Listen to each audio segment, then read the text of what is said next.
Today on Making It in Manufacturing podcast, I'm delighted to be joined by Hanns-Christian Mahler, the CEO and founder of ten23. Welcome.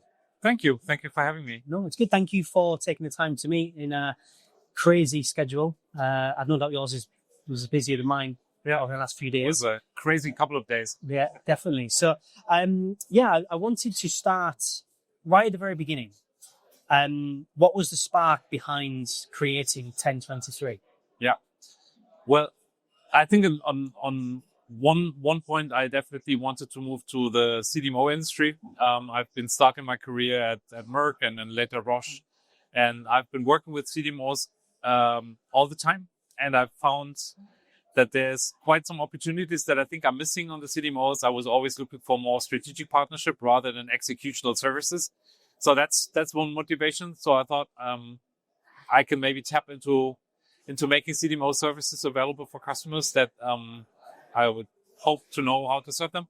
And secondly, I thought the world needs more focus on, people and planets from a healthcare perspective. So that was also one of the motivations. And you will see that you may know that ten23 is a B-Corp as well. So that's been part of our DNA, and I'm pretty proud that this is the journey we've been embarking on. Yeah.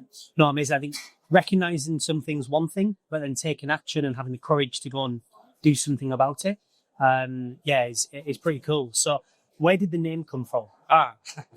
Yeah. So ten23 is basically relates to the Avogadro's constant. So 6 times 10 to the power of 23 molecules in a mole. So that's the relation. Some people actually think of chromosomes. That's pretty okay too. Yeah.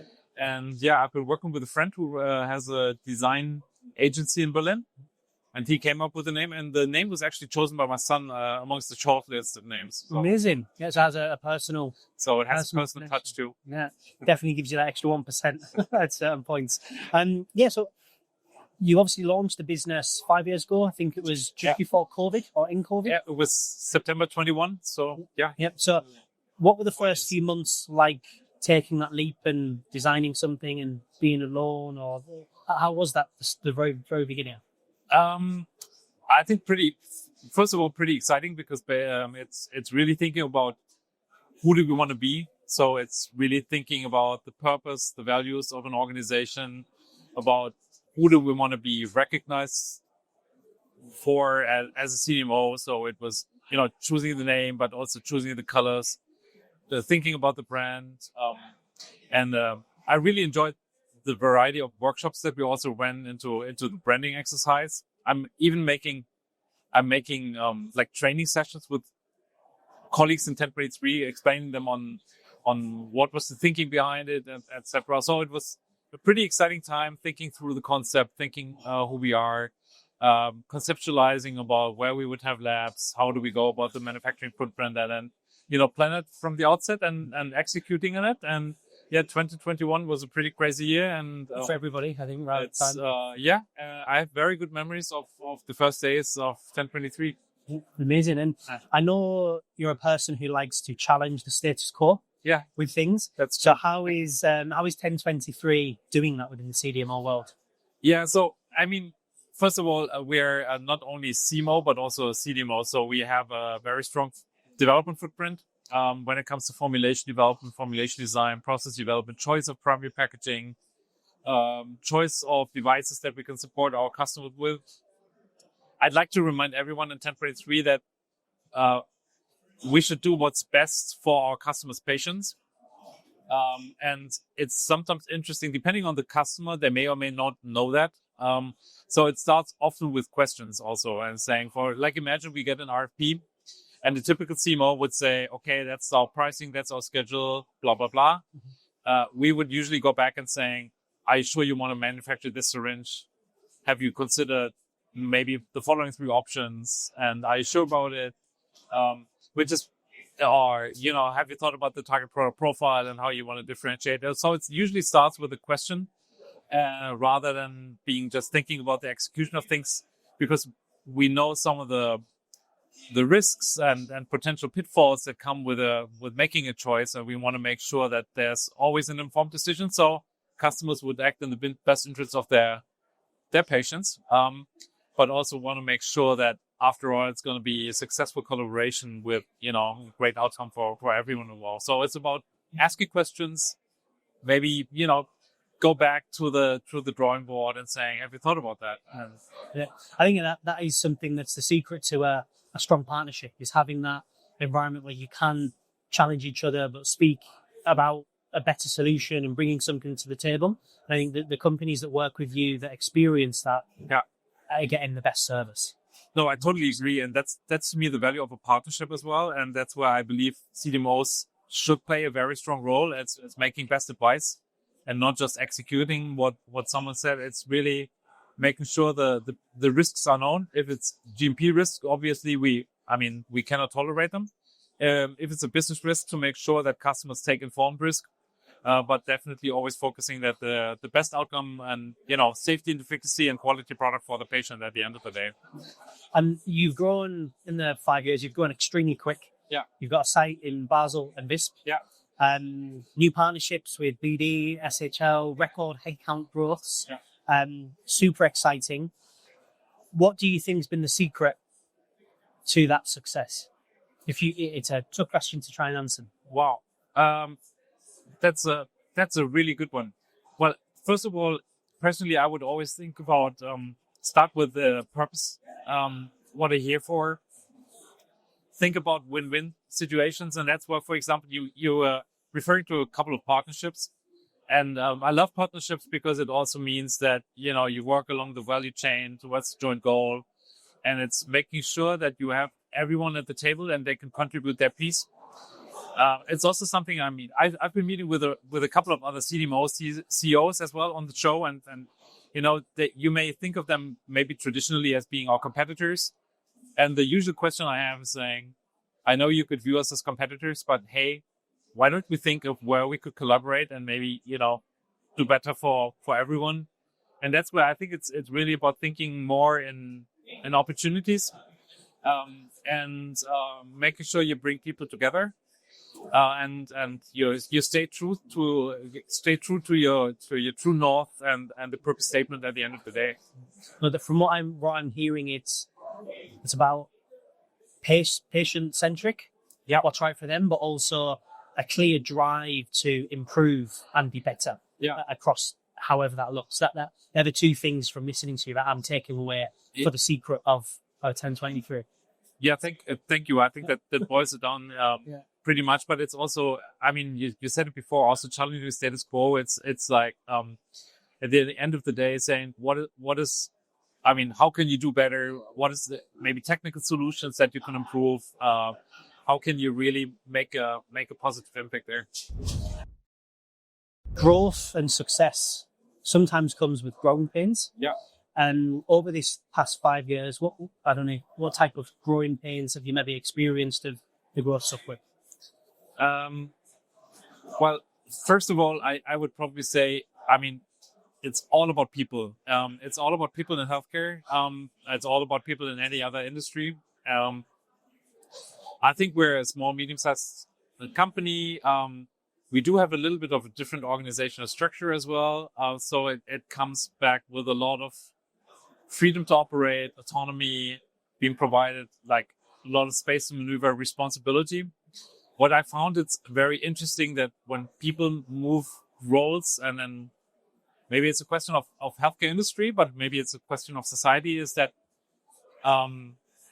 some people seem to struggle with taking authority of decision power, with decision making, with speaking out loud, with making suggestions, and that may be, and I thought a lot about that.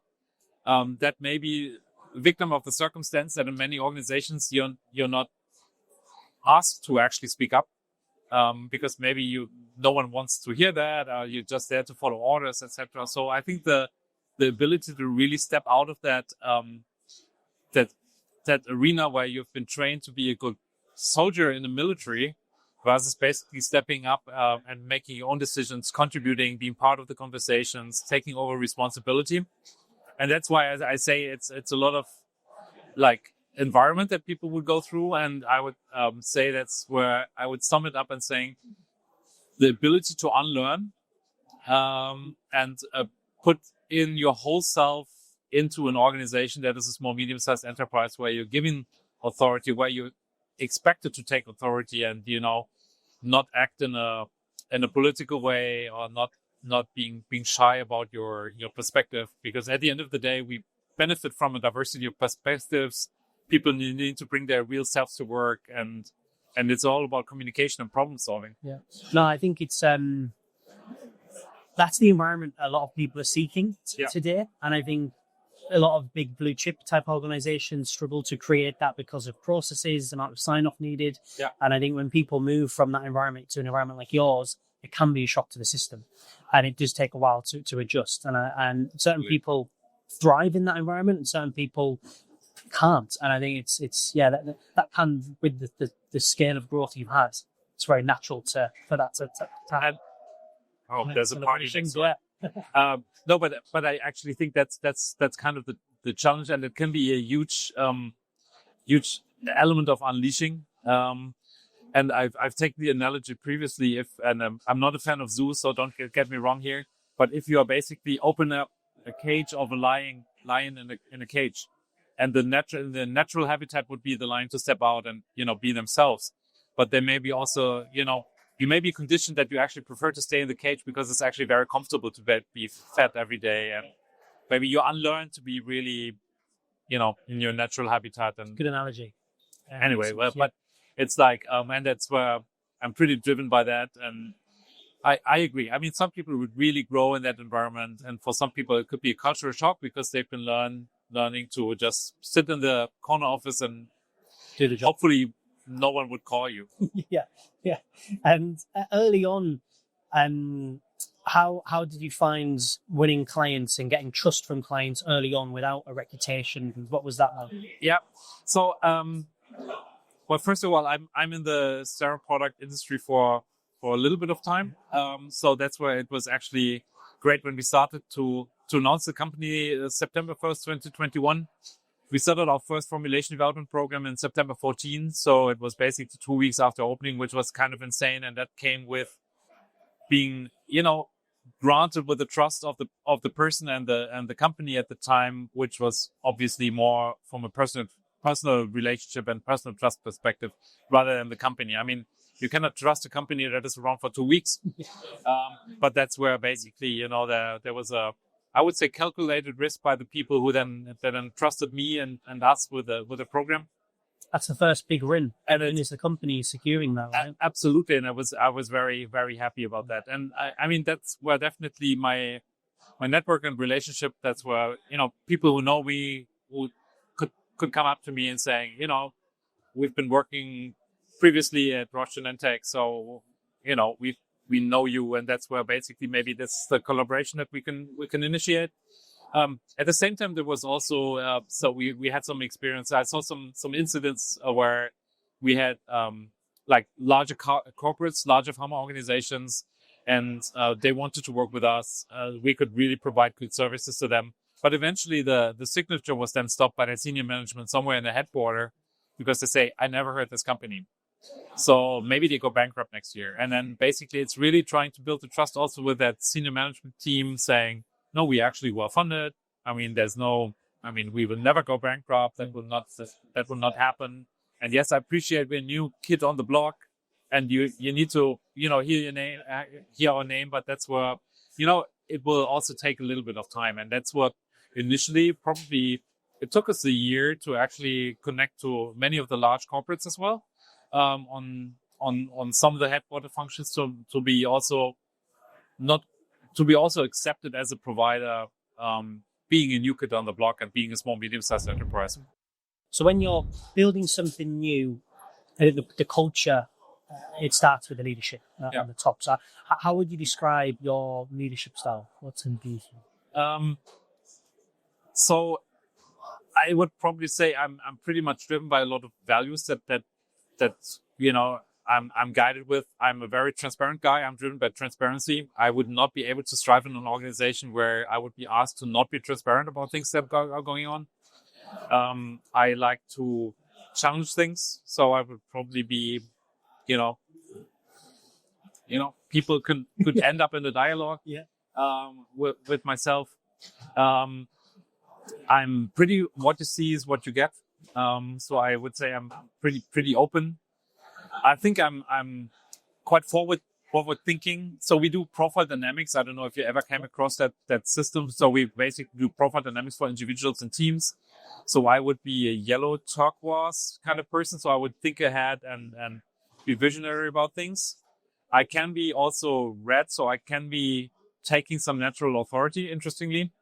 I think it's also very important then to make sure that we're operating in a team where, the values and maybe the work preferences and the work styles are being complemented by other people in the team. So for one example, I can have wild ideas and visionary ideas, and our chief operating officer, she would be very, down to earth and be telling me, okay, this is where we want to go. Yeah, makes sense. I can understand that from a strategy perspective.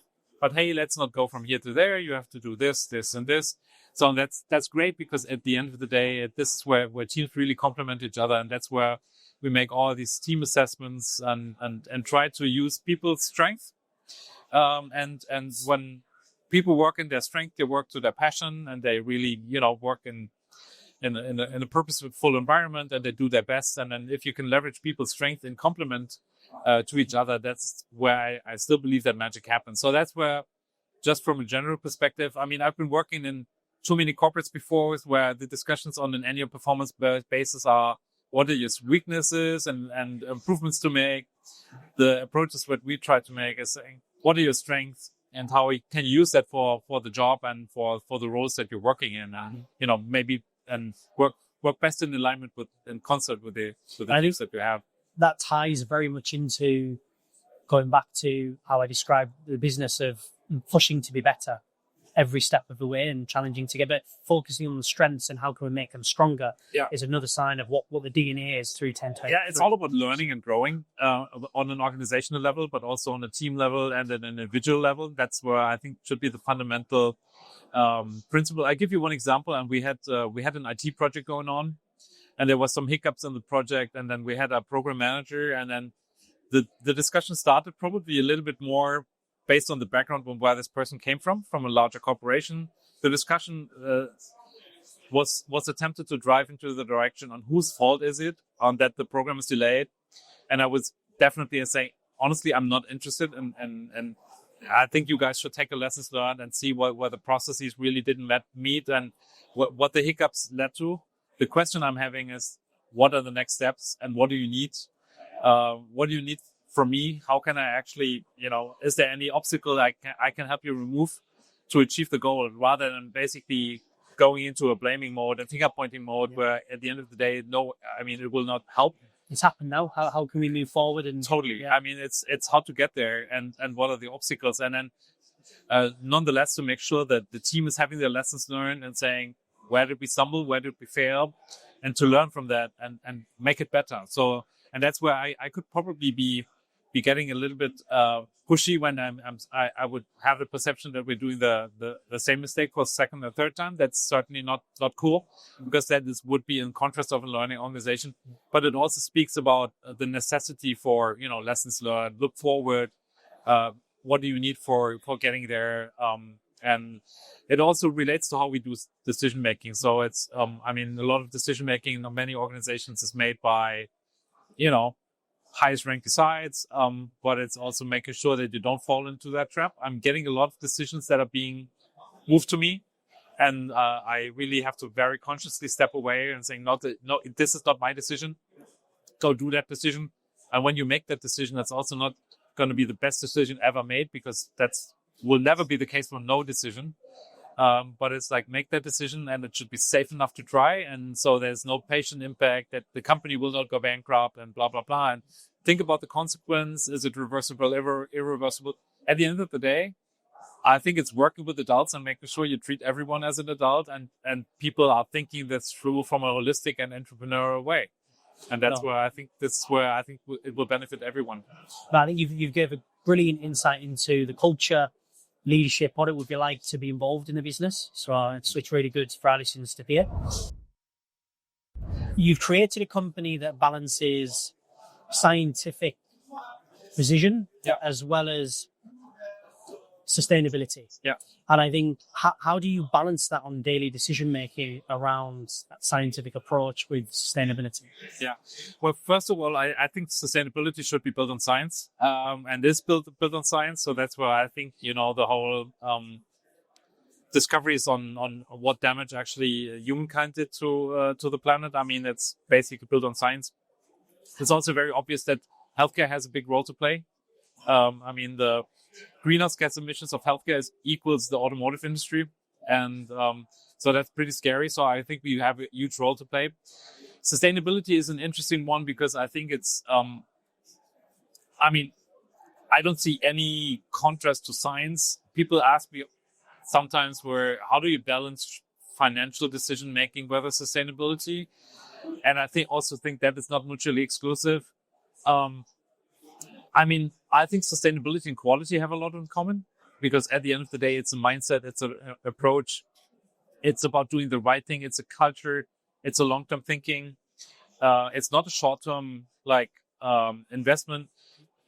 And yeah, if you want to lower your energy impact and you invest into photovoltaic panels like PV panels for your site, yeah, it's a spend. And you can calculate a business case against operations and blah, blah, blah. And there will be always like a financial element to it. But I mean, it's really thinking about the longevity of things and then making the right decisions. We had one interesting ask also previously from the team. I remember that it was a few years ago and saying, oh, we're a sustainable company. And now we saw we had new desks, the height adjustable desks that we purchased. And someone said, oh, I've seen that it's a supplier from China. So how can that be? Because we are a sustainable company. And I was like, okay, I mean, seems like there's a couple of jumping to conclusions here. And that's what we took on in some of the Ask Me Anything meetings, saying, well, first of all, sustainability doesn't mean you only basically cut the tree next to you and then make it into a desk. That could be an approach. I'm not sure if it's going to be even the most sustainable one. And then it becomes a question of availability and pick amongst the choices that are there. And that can be a catch-22 given the regulated industry. I mean, we still are working with a range of single-use disposables, for example. And I mean, yes, we're working with also colleagues from our bioprocessing companies like Sunsure and others, and to try to move to circularity and recycling, etc. And yes, everyone would scream, oh, the regulations, blah blah blah. I mean, someone's got to start there. But to me, it's about also making the right choice from a longevity perspective amongst the choices that you can make, and then taking on initiatives that are longer term, based on science that will help you. And it's like making assumptions on primary packaging. I mean, glass making is very energy intensive, and you can then try to get to a better energy source. But maybe you should actually think about how to make containers that are not glass, but maybe of sugar, and be a little bit more creative, and rather than thinking of step change innovation. So I think science and sustainability are married. Yeah. No, I mean, that explains why, am I correct in thinking the first CDMO to be B-Corp? Yes. Is that the start? Yeah, absolutely. Which again, you don't get that if you don't have the mindset from the top around them long-term strategic decisions. So yeah, and that obviously it was an interesting journey, because there's not a lot of even healthcare companies that are B-Corp. Right. Also the certification process was interesting because I think we were put in healthcare is put in a category similar to weapons. Really? Yeah. Really interesting. And I think is that, can it be? Is it how they're linked? I think the linkage is probably that people are connecting healthcare with, overpriced medicines that are basically taking advantage of people's illnesses. And that's where I think a lot of historic references were made to that. And I think it probably goes back to the days where, people in innovator companies were flying to meetings just across the globe for like a 1-hour meeting and stuff like that. So that's what also creates like maybe a perception of a golden era of medicine making and being, very profitable on that side. But I think that that was a little bit of a scary experience during the certification process. Did you say it's up there with one of the proudest moments? leading the business to have that? Or Yeah, B-Corp was, to me, it was definitely a moment of pride. But there's so many moments of pride, I would probably say, during the 4 years. And it's like every stepstone feels like a great achievement. And it's interesting from a especially from a European perspective. It seems like thinking of the next thing rather than maybe even taking a breath and appreciating on everything that happened. And I think we do that too rarely.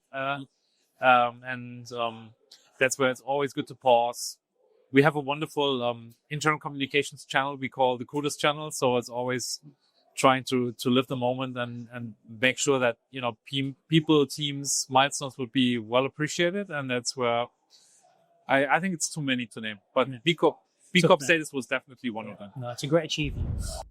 How are you tackling supply chain challenges with the current, tariffs, geopolitical, inflation, I suppose? How is that? Yeah, I mean, firstly, inflation is not very much impacting Switzerland. So that's maybe a good and a bad thing, because obviously it could be a bad thing depending on who is working with us and depending on the currency we have agreed to work on. I think from a tariff perspective, I'm currently not seeing any relevant impact of the discussion. Having said that, I think it's creating, let's say, uncertainty and creating a lot of dialogue also here at CPHI. I think a lot of people are watching and observing it very closely. I mean, we're in a position, I think, at ten23 where we're supporting customers, also in the US, also US companies with services and, product filling that is else not very available elsewhere. So it becomes probably a question of working with us, whether trying to build up that capability somewhere, maybe in a 3 to 5 year time frame somewhere else. So that's where, things could go. We are obviously carefully observing the situation. We are always on the lookout for potential acquisitions also in the US, but it's like... Well, I mean, you're at the right place to try and to look for things like that with networking and... No, absolutely. But I think it's also for us, it's very important to make sure that it's, it's from a level of quality and like fitting. So, for example, like our filling technologies is always isolator based. So that's where, for example, like thinking of assets that would be handling with RUPS-based systems, in my view, would not be very future-proof, I would probably say. No, and what things keep you up at night? I'm usually not kept. I think there's not a lot of things that keep me up at night. I'm usually I'm a good sleeper, and I have like at least a 7 hour 30 kind of good night sleep habit. So that's a good habit. So it's usually bedtime in the Mahler family around 9:30, and that's a good thing. So no, I'm frankly saying it's a great position to be in as a leader of a business. I mean, things moving in the right. I mean, there's always short-term things that could keep you busy. I think it's always a better idea to start looking through emails late at night because there's always a short-term thing which could distract you for a moment. But I mean, at the end of the day, I think there's very rarely anything that requires immediate attention on the scale of minutes. I think I also have a great team to rely on. So I've been having a great vacation, and I think people handle it accordingly. Yeah. Looking into the future, where do you see the next 5 years? What does it look like for ten23? Wow, 5 years is a quite big horizon. Yeah. You can give 12 months, whatever you want to share. Yeah, I mean, obviously this year we've been busy with further proceeding on the final steps on the qualification of a new filling lines. We've been taking our QC testing services online with the peer approvals of that quality control labs and stuff. We are building further capabilities with you mentioned the partnerships with Ipsumit and others. So we are basically taking now the next steps in some of the filling and assembly operations, for example, for our large volume on-body injector partnership programs here. That's very exciting. I'm very happy about that. So we'll see the GMP commercialization for the filling lines, going into assembly operations for the special devices that we're supporting with. And then I think there's probably still a couple of other strategic considerations that I will have to work through the team and to check my crazy ideas and to digestible little steps. And, Someone may pull you back a little bit, but that's a good thing. No, exactly. And I think that we have a couple of other crazy ideas to actually pursue. No, so stay tuned for that. Yeah, I definitely will. And is it all about, or more, is it about scaling, specializing, more new modalities? What's important, or is it everything? You can't I mean, it could be anything. I mean, our new line 2 and line 3 in Visp are basically already providing quite scale-up opportunities. So it's a 8 to 10x scale-up what we are doing. We're also building with this line 3. It's opening up a new container solutions and also freeze-drying technology lyophilization, where we basically part for services from a clinical and commercial filling perspective. So that definitely will come in place. There's other crazy ideas for new modalities. I mean, we already support a range of modalities with our development labs, so that could be an interesting endeavor. And other than that, I do think that we stay true to our core. We are sterile drug product CDMO with a capital D, so we want to make sure that we can support customers with innovative and flexible solutions, and that's what we're known for. So I don't think we'll move into the standard, vial filling commodity business, high volume.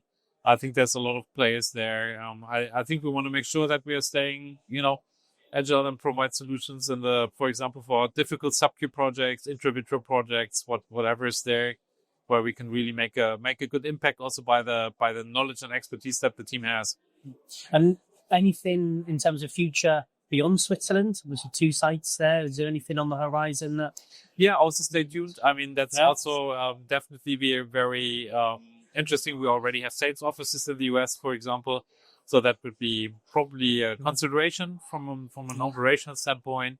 Similarly, we are already supporting Asian customers right now. So that's where could be also an interesting consideration. But also, I mean, it's also very important, I think, to stay true to your core and also be nimble. And I think also one element of growth is also don't grow too fast. I think it's also making sure that, values and culture kind of remains at the center.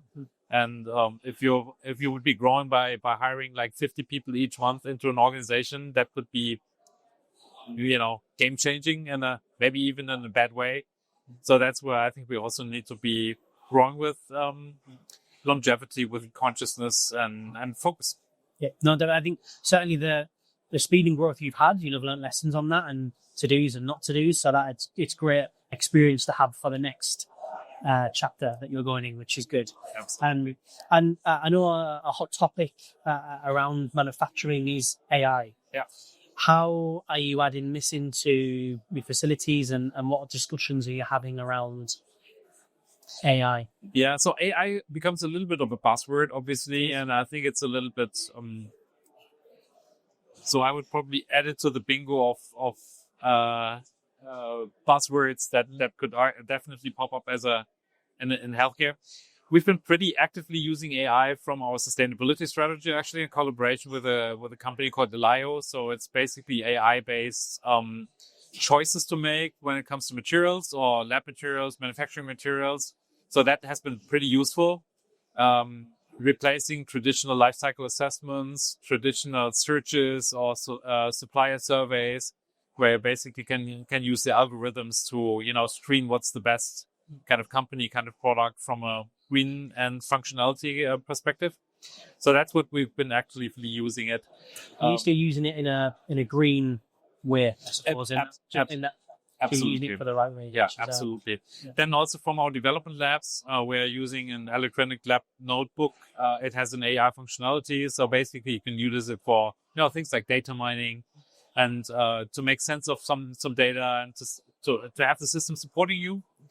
I think we also want to be very careful though, because I don't believe in, AI writing reports. AI will not replace communication, problem solving, and, complexity management necessarily. I think it's good to really crawl a lot of data. And then from a manufacturing perspective, I mean, traditionally The new sites, obviously, that we're ramping up come with manufacturing execution systems. So, I mean, going digital is basically pretty obvious here. And then I think the next step there will be then to continue to leverage the data from a track and trace and trending perspective. And then let's see the applications. Yeah. But I try to be also... Are you a bit skeptical of it? I want to be conscious where to use it and what not to use it, and I don't want to, overplay. Overuse, yeah. Because I think a lot you can get it wrong. I think from that perspective, and I think you need to use it in the right areas to get the most out of it. Absolutely. Yeah. So no, I'm interested to say. I know that we might have ideas in the future of where you could fit it in and things. Yeah, my kids actually use it very heavily also, and for their homework. And it's interesting learning on their side because actually, for example, when my son had to make a summary of a book, and he actually just put it to ChatGPT, but it was the wrong book that was summarized, and he didn't notice. And that's there. I think it's some interesting learnings alongside. Or I was trying to find gluten-free restaurants in Scotland using AI, and it was all wrong. Okay, so we ended up in restaurants who had nothing to do with gluten-free food. Yeah, and that means the recommendations I gave you probably weren't the right ones. No, the recommendations you popped me over on WhatsApp were good, but it was I mean in preparation of the trip. Yeah. So that's where I think you need to be also, not to be over reliant on AI as being a source of truth, but making sure that you use it in the right way. And that's where I think I will want to be conscious on what's the human element of it. Mm-hmm. I think similar to automation, I think, standard jobs that will not require thinking, that will not require communication. I think these jobs will certainly be automated and will be replaced by AI. But things like complexity management, problem solving, creativity, creative solutions will remain a human domain, hopefully. Yeah, no, definitely. And I think my last question is, if you could go back to day one in 2021 to now, what would you tell yourself?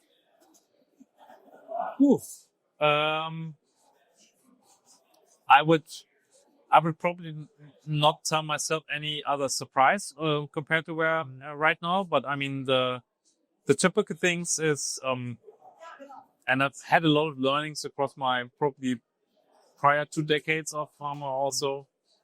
So maybe I'm full of silly wisdoms on that side. Focus on what you can control, and life is a marathon and not a sprint. And there's a variety of learnings, and I think it's good to be reminded of that. And no, amazing. Look, thank you so much for your time. It's been a great insight into your leadership, the business, the future. I can really see why the business has grown like it has done and why it's been successful, mainly down to the DNA that you've got within this, which we spoke about. So I'm really excited for 2 years' time to speak to you again, to see what mad ideas have come to life and how the business has grown. So thank you so much for your time.